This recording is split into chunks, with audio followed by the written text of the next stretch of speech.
Welcome back, another episode. The episode airing on Wednesday is Kara Killmer's last in the role of Sylvie Brett, and in it, the paramedic becomes suspicious of her suspicious wedding venue. Violet, the maid of honor, vows to take the lead and turn Brett and Matt Casey's wedding into the best fish store wedding ever. Her ambition to order all the flowers in town is only momentarily interrupted by a shirtless Carver. She does, however, pause to think twice about accompanying Carver to the wedding. She thinks it wouldn't be too much of an issue for them to go on dates now that it's at a fish store, and Carver concurs. Brett worries about how she will break the news to her fiancé in the meantime. Mouch suggests using puns about tanks to cover the news. Brett doesn't need to worry, though, because Casey shows up at the firehouse and says that as long as they are both there, it doesn't matter where they get married. But Casey does note that his best man isn't there. Cruz tells Severide the made-up tale that Stella told him about his flight being delayed because he ignored her texts. When Severide does eventually call her, he tells her that he was delayed reaching the airport due to an issue with the roadway, and that there was no service when he boarded the aircraft. When Stella asks where he is now, she discovers that it is a lot closer to her house than she had anticipated.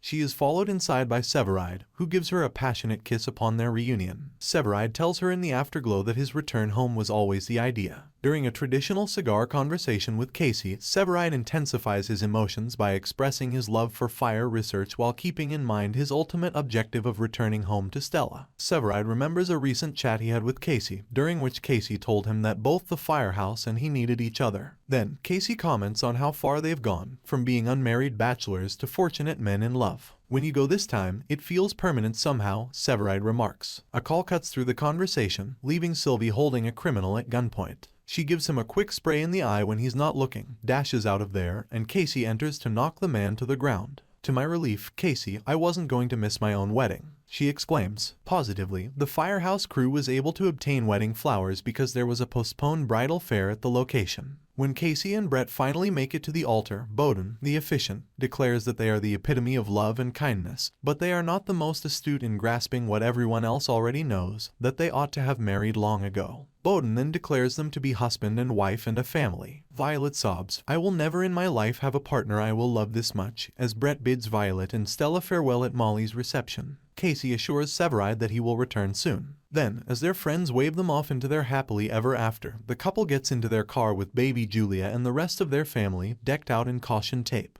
At the wedding reception, Violet confides in Carver that she won't be able to handle something terrible happening to someone she truly loves. Carver responds, it's a good thing nothing bad is going to happen to him, especially when they dance, after hearing that she genuinely cares for him. For more, subscribe.